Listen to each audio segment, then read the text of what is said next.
I'm curious if this sounds familiar. You come home exhausted after a long, hard day of work. You walk in the door and you're like, crap, that pile I asked my partner to put away this morning, it's still sitting right where it was. You walk in the kitchen, you open the fridge, and you're like, it's the wrong kind of milk again. And then you turn around and you look, and the sink is still piled high with the dishes that you asked to have put away. And before you know it, you two have gotten into it, voices are raised, somebody walks away, and suddenly you're sleeping in 2 different beds, and you're like, how do we get here? How many of you have heard of this golden relationship rule that you should never go to bed angry? What if I could prove to you that it's a lie? That your relationship actually has a better chance of deeper connection, of more communication, of true partnership with the right timing. I'm Dawn. I'm a relationship coach. I've worked with about 1,000 couples around the country of just about every background, race, ethnicity, gender, and sexual orientation. And here's how it started. A few years ago, around the time the pandemic shut things down, I was working as a premarital counselor and a career transition coach, both of which I'd been doing for many years. When I realized I was starting to hear from more and more couples in real crisis, people that were actually struggling and were finding that for different reasons, traditional couples counseling wasn't reaching them or didn't feel like a fit. And I decided to bring together the emotional safe space of good couples counseling with the really practical, solutions-oriented tools from the world of coaching.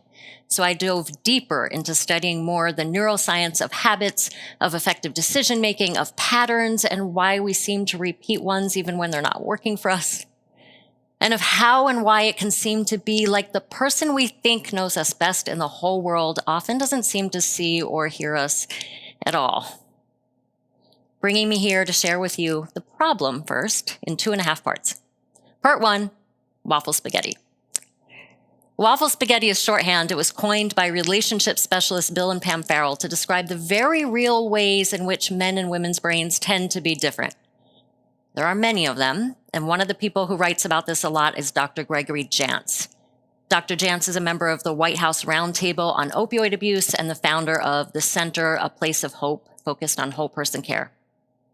Dr. Jantz writes, and I quote, "Male brains utilize nearly 7 times more gray matter for activity, while female brains utilize nearly 10 times more white matter. Gray matter areas are localized information and action processing centers that can lead to tunnel vision. White matter areas connect gray matter areas and other processing centers. And the gray-white matter difference may explain why in adulthood, women make great multitaskers while men excel in highly task-focused activities," unquote. We have 2 different lenses. I say this recognizing full well that to say men and women, that's a huge generalization. Clearly, there's a spectrum here. But even when working with same-sex couples and those identifying across lines of gender and sexual orientation, we find that we tend to be dominant in one over the other, and we tend to be drawn to our counterpart. So one of the first things can be, find the language that resonates for you.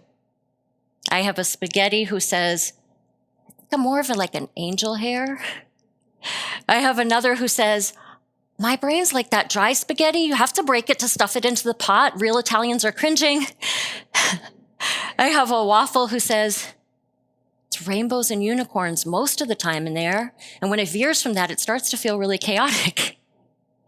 So what comes from this is that because waffles tend to make a decision, process, compartmentalize, and move on, a lot of that tends to happen internally and only really need to talk things out if looking for solutions.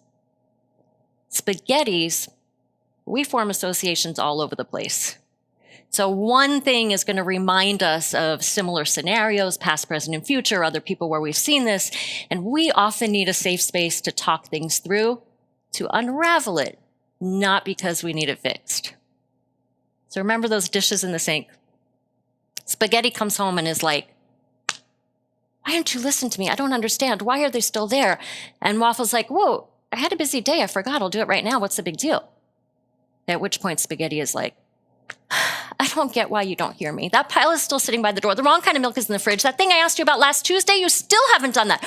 you know what? This used to happen in my last relationship. I had to keep asking for stuff and it kept not happening and I was getting so resentful. And then I had to make a decision. Do I just let things go? Do I just keep nagging? And eventually I got so resentful we broke up. Is that what's going to happen here? Am I just going to keep asking you things and they keep not happening and we're going to break up? At which point Waffle is like, what? If you can't trust that my heart's in the right place and I just had a busy day, maybe we're not as good as I thought we were. And then what happens is both people end up feeling unheard, unappreciated, maybe a little disrespected, right? Number 2, various sources, including the Harvard Business Review, estimate that we make between 33 and 35,000 decisions per day. Professor Dan Ariely, who's given TED Talks of his own on choices and decisions, his work has found that we have about 2 hours of peak productivity in a day, what he calls our golden hours. And work by Dan and the science writer Jen Ackerman have found that those hours start not right when we wake up, but about an hour or 2 after we wake up. So if our capacity for critical thinking is used up by, let's say, 11 a.m., what the hell are we doing trying to make decisions at 9 or 10 o'clock at night? Kuchaki and Smith found that specifically our capacity for moral and ethical decision-making diminishes as the day progresses, and replicated their findings in 4 different studies. And now the half. Let's put a layer on all this. Past relationship baggage, childhood trauma, different attachment styles and love languages. What if one or both of you has some mental health challenges? Can we throw a little OCD or depression or anxiety or ADHD into that mix? What about your cultural backgrounds? What were each of you brought up with around the expectations of being open about your needs and emotions in a relationship? And then we begin to see this was never a matter of right and wrong, of good or bad. It was always 2 different lenses on the same situation. I'm currently working with a couple who seems to exemplify a lot of this. They've come to me with issues around communication, around trust, but primarily around intimacy. They're both in the medical world. They have high-stress jobs. They're tired a lot. So at a recent session, they come and they had just had a huge blow-up because they actually scheduled their intimacy and it still didn't happen. So she starts and she says, I just don't think he's attracted to me anymore. And then chimes in and says, she's beautiful, she's super hot, I tell her all the time. And then she goes into straight spaghetti mode. I just don't think he looks at me the same way. I just don't feel it anymore. I think he's noticed that I've gained some weight and he's surrounded by beautiful women all the time. They just moved him to another part of the building. There's so many beautiful women all the time. I know he's looking at them. There was that time earlier in our relationship where I thought he was talking to other people still and I didn't believe him about that. And so at one point I had gone through his phone and then we had trust issues from there. We're just rebuilding from that. And now I think it's happening again. He's going to leave me for somebody hotter. Finally, it's his turn to speak.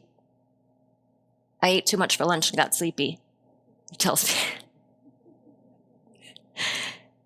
It can seem funny in retrospect, but when it happens to us, it can feel frustrating and personal, right?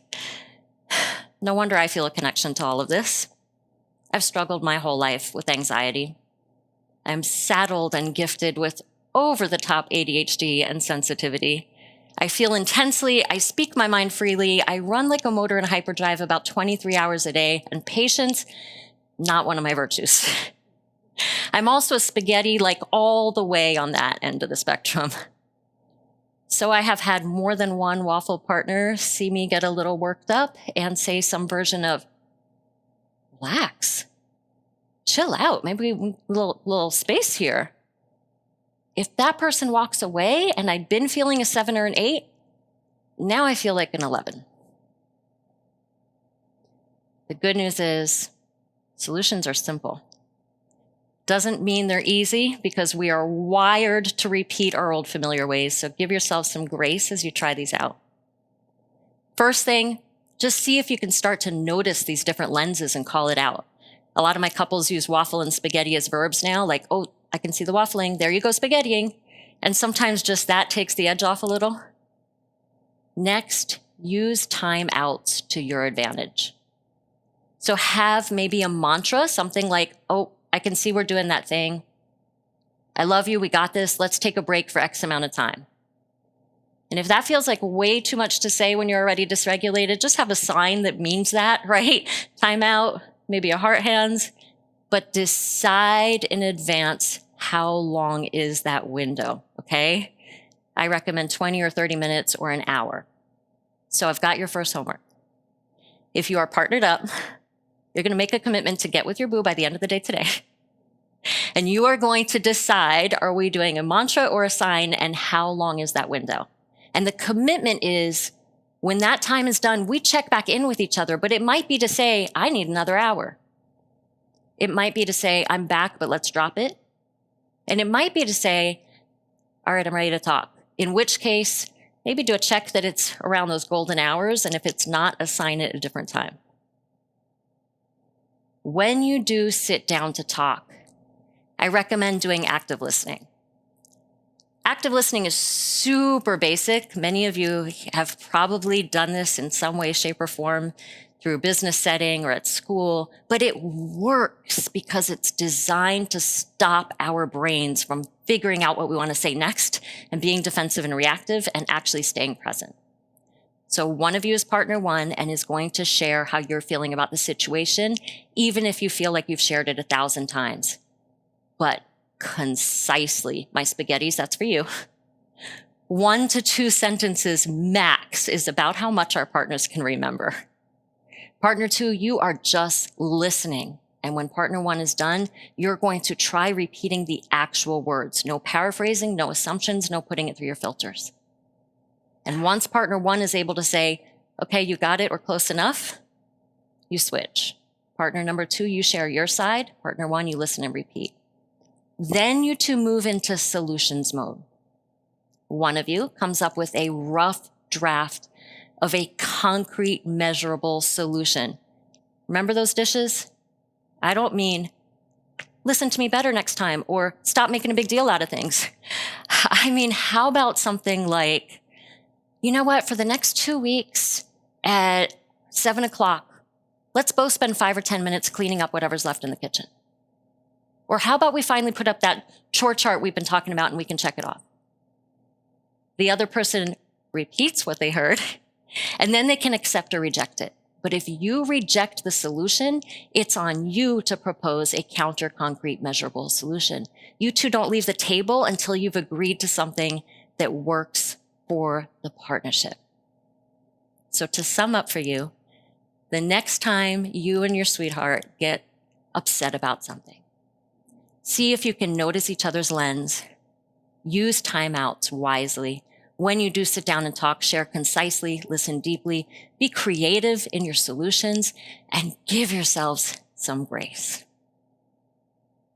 Thank you so much for your presence and your energy. I see you. We got this.